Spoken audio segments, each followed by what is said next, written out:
next speaker is Mr. Matej Gojčić. Matej comes from Regional Development Agency of Ljubljana Urban Region, where he's a deputy director.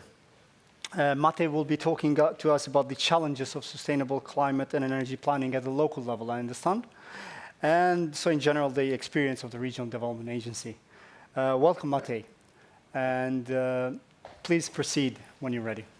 Yeah. Thank you very much for this opportunity to share our story.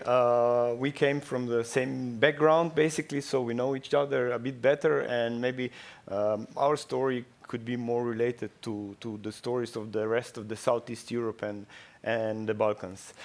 And for understanding what was our starting point, maybe I should briefly introduce our agency. Slovenia has only 2 levels of government. We have national level, and we have 212 municipalities, which are very small and sometimes not able to perform basically bigger picture changes. So we have on NUTS 3 level, we have 12 statistical regions, but those are only statistical and development regions. We don't have a regional budget, we don't have elected body. So in our case, we have a Central Slovenian region, 25 municipality with the main city of Ljubljana, and 25 mayors basically making all the important decisions in the region. And as Central Slovenian region, we have most of the problems regarding mobility and traffic. Since we are main city of the country, we are hub for economy, hub for education, public sector and everything. And in the 90s, we made a decision on the national level that we will build highways. And this was a consensus. We have to improve our highways. And the result of this was that everything moved towards using the cars. So people who were using public transport started to use cars. Then cities started to change. More and more streets were devoted to cars. Big shopping centers on the edge of the city started to emerge. And people started to move outside the city in the rural area, in urban, developed urban sprawl, where public transport is not feasible anymore. So we have a huge challenge how to reverse this process, which was going now for 30 years, and how to bring back people to public transport. The share of modal split in our region currently is very much in favor of cars. It is very different in the city of Ljubljana. The city of Ljubljana has done a lot for cycling and walking, and in the city center, the picture is quite different. But on a regional level, since we have a lot of people coming on the highways and we have a lot of urban sprawl, so they don't have options to use public transport, we have to find some other solution how to reverse this modal split. When we started in 2000 with this discussion, the minister would say, yeah, we have to promote public transport so that people would use public transport. But when we were building highways, we actually neglected public transport and we neglected the railway system, which means that today we don't have opportunity, we cannot offer anything to motorists for the public transport. About 120 people enter the city of Ljubljana every day. The overall population of the city of Ljubljana is around 300,000, which means, and we have only for about 20,000 people means of public transport in the peak hour in the morning, which means 100,000 people entering the city every day. They don't have any option of using public transport because there is simply no capacity there. So we have to make huge changes in this term. So we need to improve public transport, improve railway system to be backbone of the mobility in the region and in the country. As we found out that we are so much devoted to using cars that we have to change also the mindset. Cycling and walking is underutilized. Maybe some would say, yeah, well, it's bad weather, but we can see in the northern countries they have even worse weather, and they are cycling and they're walking. So this cannot be excuse. We have to change this mindset also. Then logistics and cargo is sometimes neglected on the local level because municipalities don't perceive it as a problem. They only care for the maybe pedestrian zone and when the vans can enter for logistical, but otherwise it's more national problem and municipalities don't deal with it. And the planning, of course, is one of the key issues, how to change this, that mobility planning is part of the overall planning on the local, regional, and national level. We started our process first in, I think, 2008. We made this study of how to improve public transport in the region so that the awareness was there. People find out that we have to change something. There was consensus that as we are moving, this is no sustainable way. And the first next move was, because we have good highways, as I said, and a lot of urban sprawl, the cheapest and the fastest thing was to introduce park and ride areas around the city and as further in the region as possible to give the opportunity to motorists to leave their car and move to public transport or to bike. And so we developed this study for park and ride areas in the region. We made a detailed plan for 27 locations, and those are now slowly being implemented. And then the railway system, we have to improve railway system, but railway system is a matter of, is a national matter. So, but the national level sometimes is moving too slow. So we made a study and showed them, we think this is what you should do. And they are actually, they took this study and they are now doing some changes on the railway system also. And then in 2017, we have a national tender for preparation of local sustainable urban mobility plans. And I think this was a big change for local communities, not just because it was a new way of thinking and new way of planning, public participation and so on. And it was basically because of the process how those sustainable urban mobility plans are prepared. Usually, mobility planning was done in some experts dealing with the number of cars and how to improve this road to handle all the cars. But this was now the change where we started. First, we asked ourselves, is this the way where we want to go? What is our vision? What are our goals for the future?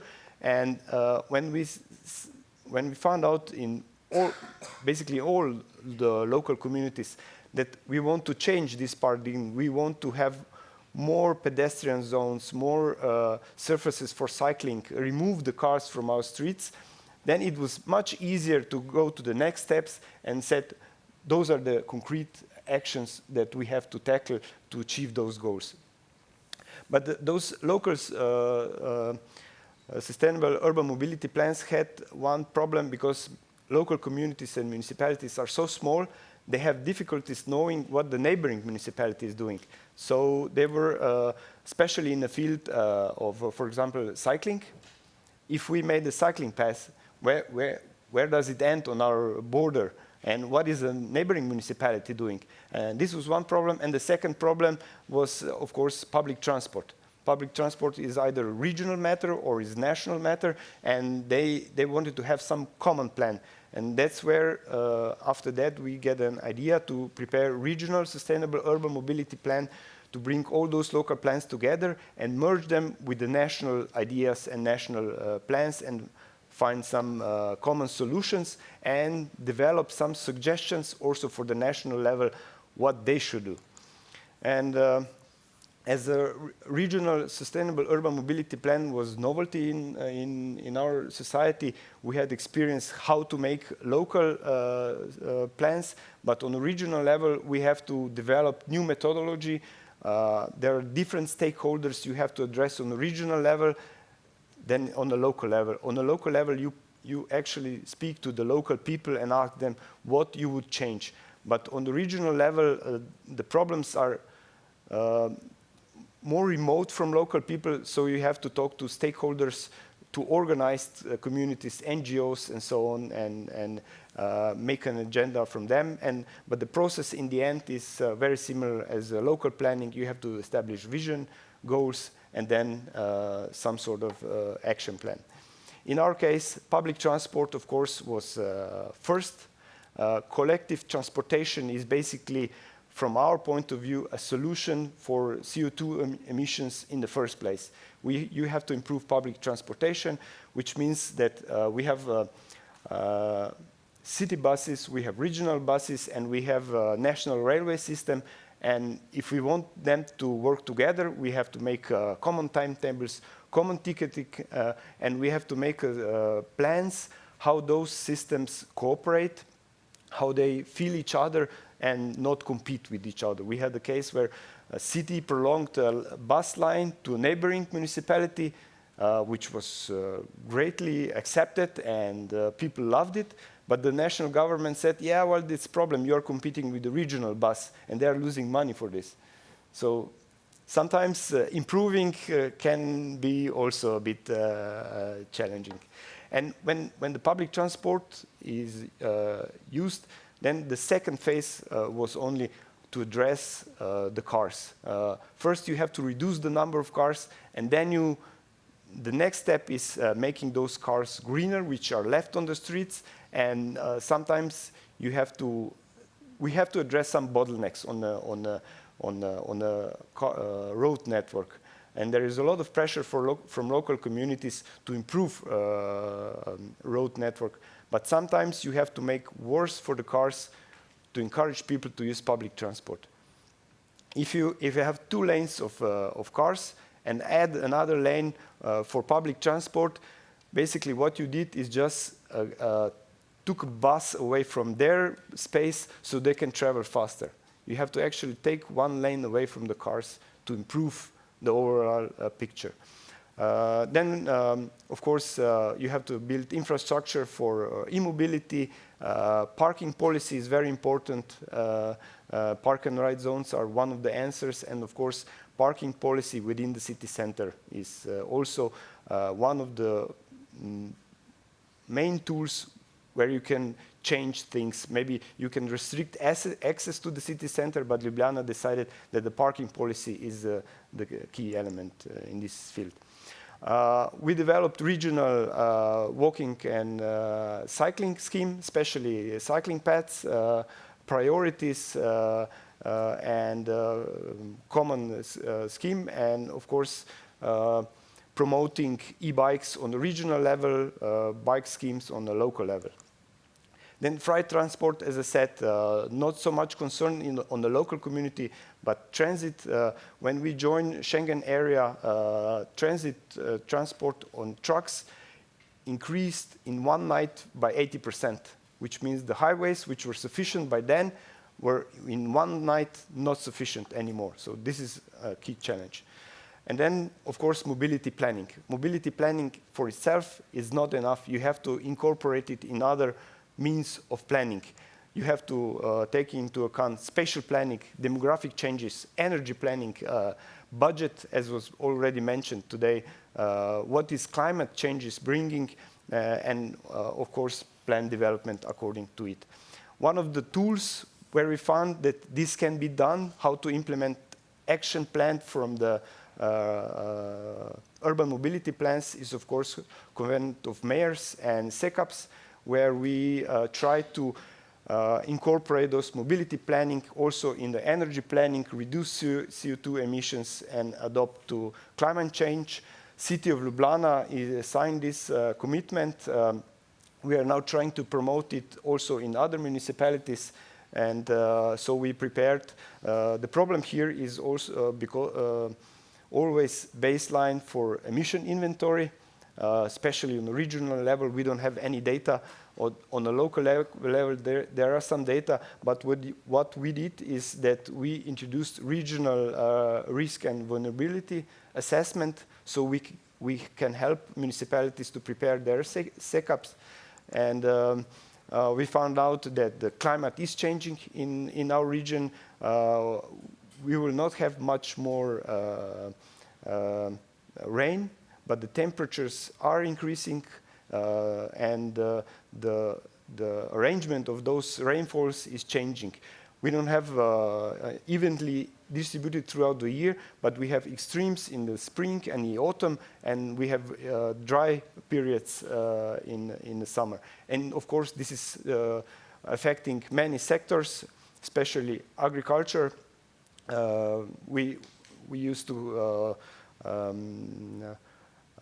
plant corn, but since the changes are happening, it's not feasible anymore, so we have to have changes there. Forestry is changing, milder winters, a lot of insects. Then natural heritage, we have some species specific to our region which might have problems with the changing environment. Land use, tourism is also a contributing factor and a factor which is being affected. And of course, transport is one part of the adaptation to climate changes and where connection with mobility planning can be done. Ljubljana and the region made huge changes in the past. A lot of areas were pedestrianized. We have a very successful bike renting scheme. E-bike sharing scheme is introduced. We are prolonging special lanes for public transport. We have common cart, and because we expanded pedestrian zones so much, we also introduced this free cavalier vehicle, which is circling the pedestrian zone and bringing people from one place to another, which was answer to many complaints how the elderly people will migrate through the pedestrian zone and people with shopping carts and so on. So this free transportation is basically answer for this pedestrian zone. And for the conclusions, I would like to say that we can do on the local level so much, and on the regional level we can do even more. But if the national level and the EU level doesn't contribute their part, and especially on the 10T corridors, if we consider 10T corridors as the highway corridors and forget about the railway system, then also the regional and local level cannot make big changes. If you have flows of cars coming to the city, then the cities have to answer to those cars. But if you improve railway system and people come by train to the city, then it's much easier for the city to achieve those goals in the long term.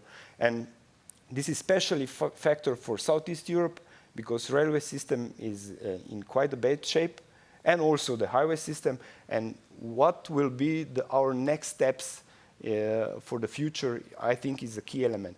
The west part of the Europe, they have high-speed railways, and they have some answers to some key questions, but Southeast Europe still have to struggle to achieve this, and if we invest in highways in the future, then we will have problems on the local and the regional level.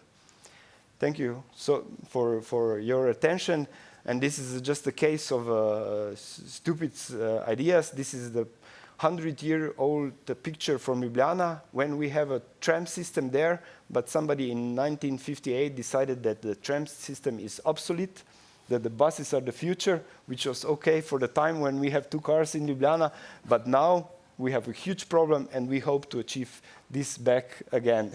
Yeah, hopefully. Thank you. Thanks a lot, Matej, for the excellent presentation. We can definitely see a pattern of similar action taking place in 2 major cities of Europe, in Berlin as well as in Ljubljana. I mean, there were like action taking place immediately in parking, speed limits, pedestrianization, and cycling infrastructure in general, e-mobility, and planning faster, which I like the case of Berlin, to pump up the planning department team so they can process these applications further. And nonetheless, cash, which was mentioned, funding, quite important. But we do have a bit of time before we break out.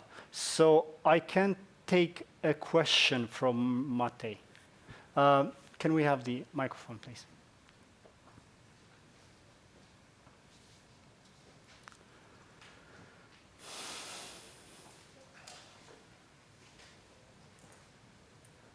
Thank you very much. So can you please tell us, how was your experience with the groups of actors that were working on SAMP and SECAP? Are those usually the same people, or if they're different people, do they cooperate, and what's the connection between those two processes? Thank you so much. Yeah, thank you for the question. My perception of this was that the SAMP brought big changes because we were actually talking to all the stakeholders in the region and in the municipalities. We talked to the people, we talked to NGOs, to cyclists, to different groups, and was much broader consensus of where we have to go. But in the SECAP, we still see that the main stakeholders on a local level, the mayors, the decision-making people on local level, and some experts making calculations. I think also in the field of preparation, sustainable energy and climate adaptation plans, we should have broader audience like we did in the sustainable urban mobility plans. Okay, thanks. Thanks a lot, Matej. If we don't have any, oh yeah, we have one more question and then we can break out for a coffee break. Ilrik Musliu from Pristina municipality. So I wanted to ask, was it difficult to change this habit of people, so to change the habit of moving from motor vehicles to bicycles? Because now I'm asking because since we are in this stage, so what you have done for this awareness to the people? Yeah, I would say that it's always, we have to have a carrot and a stick. You have to offer something to the cyclists, to the pedestrian, to the people using public transport, and you also have to have some means to make the worst what they are doing. For example, when the city of Ljubljana was pedestrianizing, there was an example of one street going through the core city center, and it was people were used to go there by car, and there was bus going through, and two mayors tried to close this road, but they never succeeded.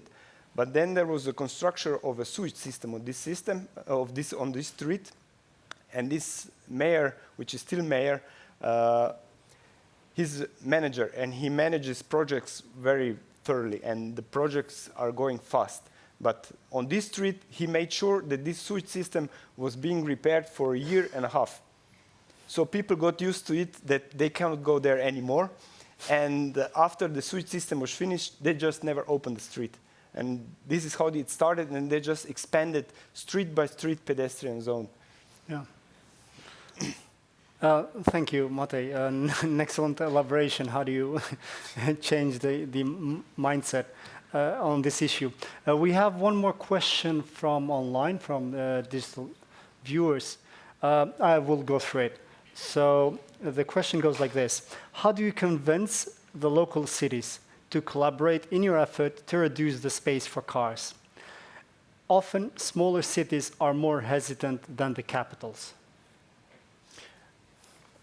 Yeah, I would say that sustainable urban mobility plan were opportunity where you start from the goals and you ask yourself, what is quality of living in my environment? Do you really want to have so many cars on the streets? Or are you willing to walk 5 minutes to wherever you want to go? In the city center, when you park and you have to walk 5 minutes, you would say, I parked in front of the door. But if you do the same thing to walk 5 minutes in the smaller community, they would say, yeah, it's miles away. So there is this mind change you have to achieve, and the easiest way to achieve is to establish common goals and common vision, what our community we want to look like in the future. Okay. Thanks for that. Okay, so we can take another, one more final, I think, question this time. Yeah, thank you very much for your presentation. I thought this point of the regional connectivity is very important, because often we focus on the cities and there we have more obvious solutions than for commuting from the rural areas to the cities. So I was wondering, you were talking about the bus system and the rail system. So is the rail system, are you upgrading it, or are you building new rail tracks and new stations in order to connect the local cities? And how do you strike this balance between providing bus services which is faster and cheaper, but maybe less attractive than rail services for people to get off the car and take a public transport? So I think that's a really interesting question about buses, rail, and how do you build up the system to connect the capital to the local cities around? In our point of view, the railway system should be backbone of all the public transport in the region because it's fast, it's sustainable, and the buses, there is no need for all the regional buses to go into the city center. Their role should be to feed the railway system and to support the railway system for the last mile and to function in as a whole. And to achieve this, you have to have an integration of public transport. We don't have like a Verkehrsverbund like here in Berlin, which is functioning very well, but we are trying on a national level to introduce the integrated public transport, which will be for the whole Slovenia. There are some problems, but we are moving in that direction so that you have a single body who is preparing timetables, ticketing, and distribution of money among providers of public transport. But improvement of railway system is something we have to do first. Matej, thanks a lot. Thanks very much for your answers, for your presentation. Now I would like you to please take a seat somewhere in the audience. And just to announce that we will be taking a short break now. We have a few minutes to have a coffee break for us here, whereas you following us digitally, please join us all at 11 a.m. We continue with the second part. It's going to be a very interesting second part, but please do not miss it. Log in exactly just before 11, as we have a short video to kick off. And then we will follow with all an interesting set of panelists through representatives from the capitals of cities of region and other cities. And it will be a hybrid, some panelists here and some online. But yeah, thank you very much, and please join us in 11.